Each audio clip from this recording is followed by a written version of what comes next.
or punishing him for walking up. We'll see, ladies and gentlemen. Burn X Flash with the Ube strategy. But people claim Echo is the kryptonite to that. We'll see exactly how this pans out as we dive into the Land of Dawn for game number 3 between Burn X Flash as well as Echo. And there you go.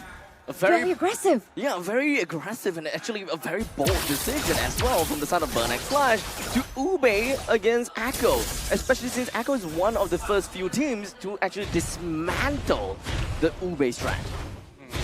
A lot of these pickoffs is going to be, again, Yaoi just looking for opportunities to pull out D7 because, again, nobody else can really take that damage. Unless ATM's an absolute god and tries to, like, go for the dash into the hook to try and cancel it out. That would be pretty impressive if he can do that consistently. But even then, there is a large margin of human error. Definitely. I completely agree here. But, oh man, I don't know. I mean, everyone from Echo is on their comfort pick, right? Yaoi's win rate, hook rate rather, on the Franco has just been insane. Earlier on, is there anything that we need to look out for, perhaps, in terms of equipment?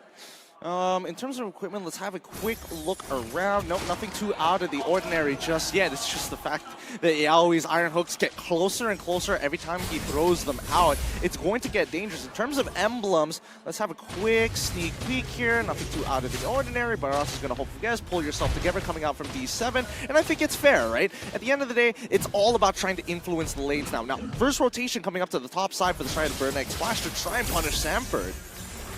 I don't think that this is going to result too much for the side of Burn X Flash. They do want to show a little bit of aggression at the top lane. In the meantime, they also understand that the turtle is important. Neutral objective is important. And when it comes down to this kind of setup, they would want the Estes to be at level 4 as well. But D7 is not quite there yet. Just a sliver to level 4. There you go. And there we go. With the level 4, he's unstoppable. The entire team of Burn X Flash is probably going to be unstoppable. But in the meantime, that is going to be Yaoi that did manage to get a hook on down. But Shamar, he still went down and he still died despite the blessing of the Moonlight Goddess.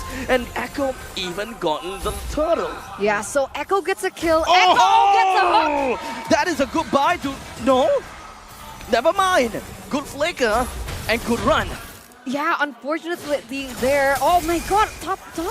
He doesn't have enough mana. I don't think that that's gonna result too much. ATM versus Sanford, these two matchups, I can't imagine any one of them dying based on the matchup and even based on the skill level. All right, let's go back, right? Because Echo was able to get the turtle. They were able to get a kill onto Chama there, so that was a huge win for Echo as well. Unfortunately, there in the mid side, even though Yaoi was able to get the pick, unfortunately, Sanji just didn't have the right tools to be able to execute that. But that is something of what we can expect from the gameplay of Echo here in the early game, especially now that, you know, Yaoi has already reached that level for moment as well. So expect things to be a little bit more crazier, realizing that Benny is also on the Beatrix. I thought that with the Estes at level 4, that would have been the best fight the Burn X Flash could have had for the turtles. Considering the fact that Echo, there's no way that they will be able to try to bring down the level of healing from D7. This is probably the most amount of healing that D7 can provide to the Barats,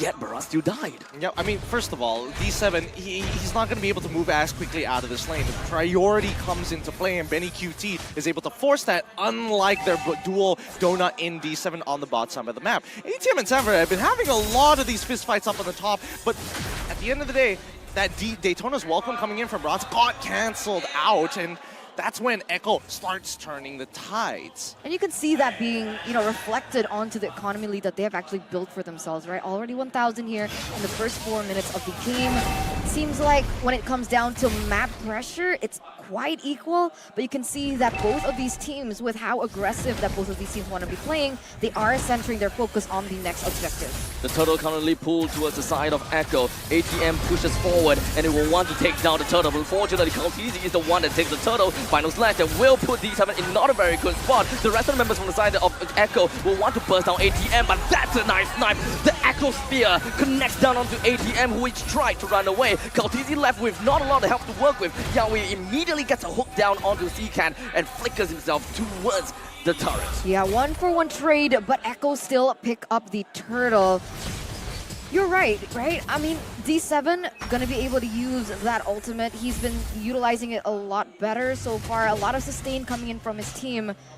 But I feel like, you know, I've been on the Estes quite some time now, and it feels like in the early game, the healing's not just there. It feels like he's a little bit reliant on those items. Yep, he is going to be reliant on his items, and not to mention that he probably wants to stack up as quickly as he can to activate the blessing, sorry, not the blessing of the Moon Goddess, but his roam blessing in this particular case, right? To actually multiply the amount that you actually get with the flat amount of healing that you get on top of it. So it really just boils down to how you position in these fights. And I think, you know, Yawi is doing a really good job at coming in from many different angles. He's not standing in one place and just camping it all the time. He's making sure that he changes it up. The conditioning starts from minute number 1. And since we're 5 minutes in, at least for Yawi, he is making sure that he's not wasting any time being at one place at one time. He wants to influence the map as much as he possibly can.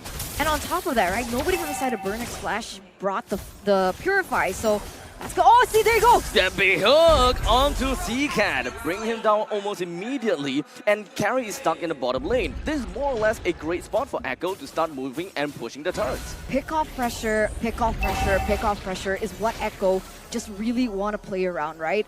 They don't really have to go for any crazy engages just yet. Maybe they want to wait for Sanji to get online for the moment, because when we saw that in-game equipment, he's only built in that Clock of Destiny. I think it takes a little bit more, but again, a hook and made. D7 go for a flicker as soon as he can. That is very much worth it, as Yawi didn't even have to use the flicker on that. Shama, Deadness, welcome, connects it down onto Kaltizi, but that pretty much means that it's pretty much a 4 versus 3 fight. Great hook coming in, but the blessing of the Moon Goddess will keep everyone sustainable, alive.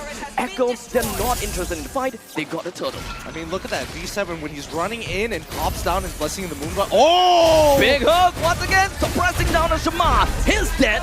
No way that D7 can heal him up. Ah, that's so annoying. It's so annoying, but Yawi keeps finding these really, really good hooks. His conditioning is especially key, not only towards just D7, but also making sure that if anybody decides to overstep their boundaries, they can just punish them almost instantaneously if the follow-up is nearby. Yawi is extremely intelligent with his hooks, right? He is making sure that he's not only targeting, hey, I noticed that you keep on positioning or sidestepping towards the right side, but you start switching it up after this minute. And they're going to memorize that over the length of this game. Now let's come back to D7, right? Every single time he is out of position, he must flicker into place to make sure that he gets the maximum effect with the blessing of the Moon Goddess, but that's when Echo can look to bounce back. Sanford, I'm keeping a very close eye on him. That final slash could be extremely key to actually opening up the team fights, or more importantly so, punishing Burnex Flash once they have used the blessing of the Moon Goddess to kind of pull them back into the fight. yeah, displacement as well, right? I think they're going to group up as 5, and that's exactly what Arlen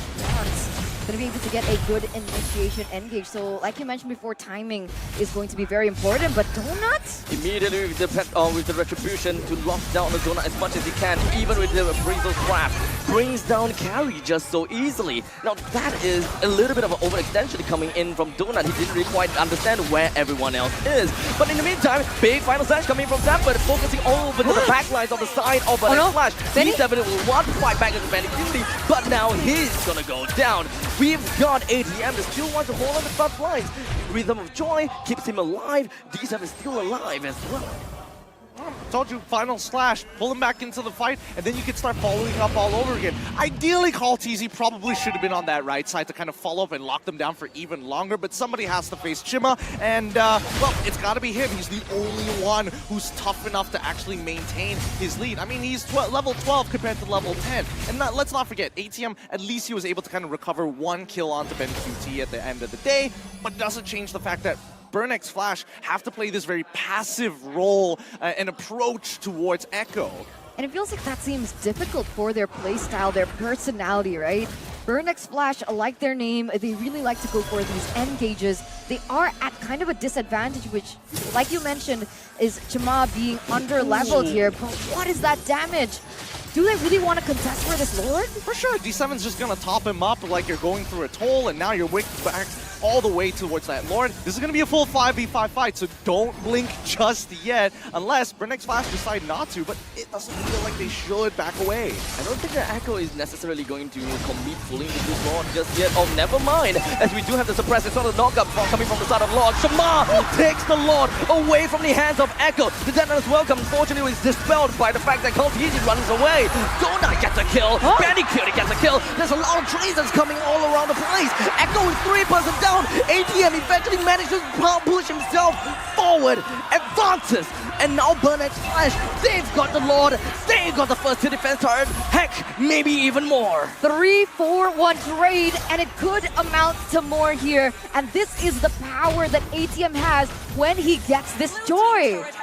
It's, they're about to lose an inhibitor turret here, unless, I mean, Sanji, he's got to be able to clear these waves fast. They're going to spawn up. They will be able to hold up at their inhibitors, and that's great enough. But let's cut back into this replay and look at it one more time. When did it go wrong? Because again, you're 2 levels down. Realistically, that shouldn't be the case. We see that Shima starts walking up, and immediately Kaltizi is able to dash out of range, but the Blessing of the Moon Goddess allows the entire team to kind of power through the damage that Benny QT is providing for the rest of his team. And I will say that the Nibiru's Passion slightly late on the draw, probably wanted it to pop it a little bit earlier to help the neutral objective, but at the end of the day, it's still Shima who walks away with that Lord.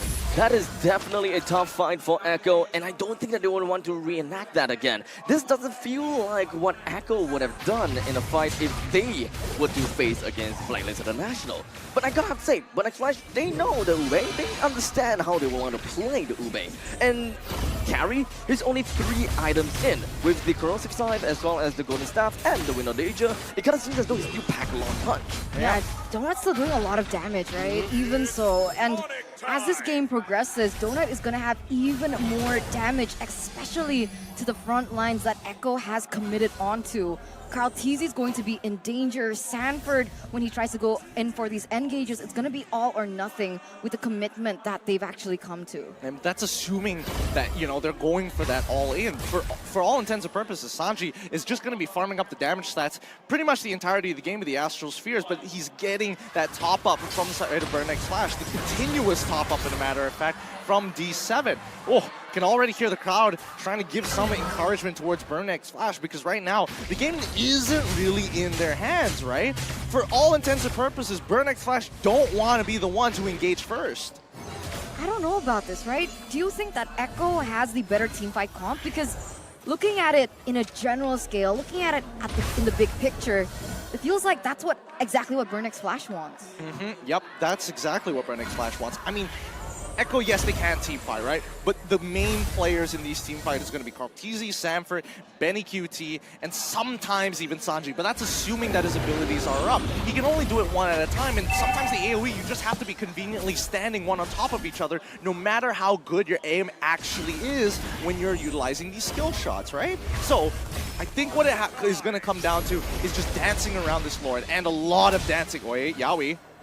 Does seem like it comes in from the side, immediately locked down to ATM, but look at the amount and disgusting amount of heal. He's gonna be staying all right. The Rhythm of Joy from the side of ATM will be able to open up the map enough in order to scout out where Yaoi and Sanji is. The entire team of Echo is just gonna be falling back, and I don't think that they will be capable of taking down this fight. Kaltizi goes to the stomach of Shamar.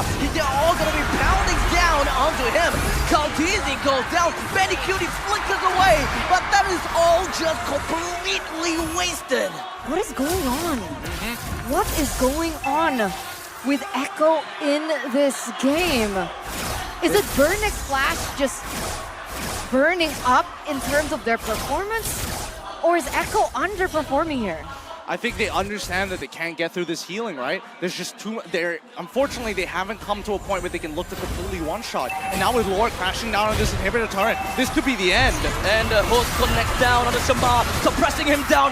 Big final slash coming from the side of Zampa, but where's the follow-up? Where's the damage coming from? ATM is dead, but the rest of the members from the side of Astro will definitely want to follow up onto the core. He's slowly tickling down, but unfortunately, they are going too much of the core. They let the entire team of Echo pummel them down. Did you hear the crowd just cheer on Burnix Flash?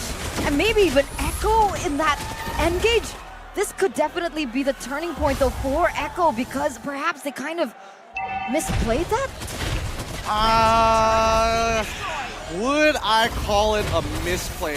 Deja vu, rather. I would say it's more like deja vu, right? Because I'm looking at D7, he didn't have his flicker at that point of time, even his ult also. I would question whether it's actually usable at that point because Sanford came up pretty huge with that final slash, right? Able to displace the right amount of targets to fall up with Sanji to make sure that his damage is effective. Let's look at the instant play run one more time. Let's see if I missed something out here, right? We see ATM already with the ult. Sanford tries his absolute best and yes, the camera doesn't catch him out perfectly, but we do notice that in the meantime, Benny QT is able to walk up right after he spawns, instantly capitalize on the time bought by the rest of his teammates, and they finish off both Dona as well as D7 in quick succession.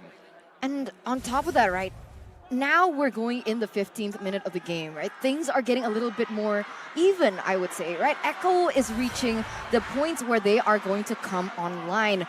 We see that items are being built. They're getting to that point. Sanji already has a Divine Glaive. It feels like that's going to change the dynamics of the team fights. But what I still feel is a little bit iffy or sus is that Echo still wants to commit on these 5v5 team fights. I understand that Echo does have it in their kit to go for that, right? They have the AoE with Sanford, Karl Tze even Benny as well as Sanji, but against the sustainability that D7 gives them, is it still wise to go 5v5? Why don't they just go for pickoff? I mean, a lot of it depends on Yawi, right? He's the only person who can realistically do that. Sanford, with that final slash, unless he is able to thread the needle with just the tip of that sword to maybe pick somebody off, sure, I suppose that's a possibility. But just know that Shuma is there right at the front. He is looking to eat these hooks. He's very happy to eat the iron hooks, and the same can be said for ATM, right? He doesn't necessarily have to play as 5. He can technically be on the side and wait for the opportunity to go back in. But we've seen what happens, right? Oh, try to pick me off. D7's gonna flicker for him to save his life. It's so tough. It's not easy. It really is a battle of mechanics between the two. The constant push and pull will be the main points of contention, right? Wait, hold on. Look at the setup that we see from Echo. Benny QT? He's all alone at the bottom lane. That sounds very scary, but I think that Yawi actually locked down onto him with the bite. And that is ATM dead. Echo can actually come back and try to find a fight against, Burnex Flash is now in a tough spot. This is what I was talking about, right? This is what I meant. Pick off. This is what they need to go for. Iron Hook onto D7, he flickers out. He's gonna be A-okay at least, but the Lord even had to go for a reset. Ooh, last projectile didn't get hit there, and I think this is great. Now Echo can start fishing once again against Burnex Flash. It's still a 50-50. Ideally they killed Chima, but it just takes way too much time. If they can get CK, oh, Yawi was close there. Chima, he's slowly going, trying to walk himself right in, but the suppression ensures that he would not be able to get the retribution. But before that even happens, Benny QT brings him down almost immediately. Terrifies down onto Yawi. The rest of the members from the side of Burnex Flash wants to punish Echo. They want to ensure that that Lord would not amount to anything by killing them down. But that was a big final slash coming from the side of Sanford. He continues to push on the advantage. Sanford tries to run himself away. He almost got it. ATM wasn't able to come himself right back. C-Cat runs away with a quick little dash. D7 left all alone based on the fact that he's got no mobility. It's going to be left with ATM and C-Cat. ATM has to fight the world all alone. He managed to kite away from the Astrosphere, but let's be honest here. ATM, Shama, C-Cat defending against the rest of the world. I don't know. The adjustment is huge though, right? By the side of Echo.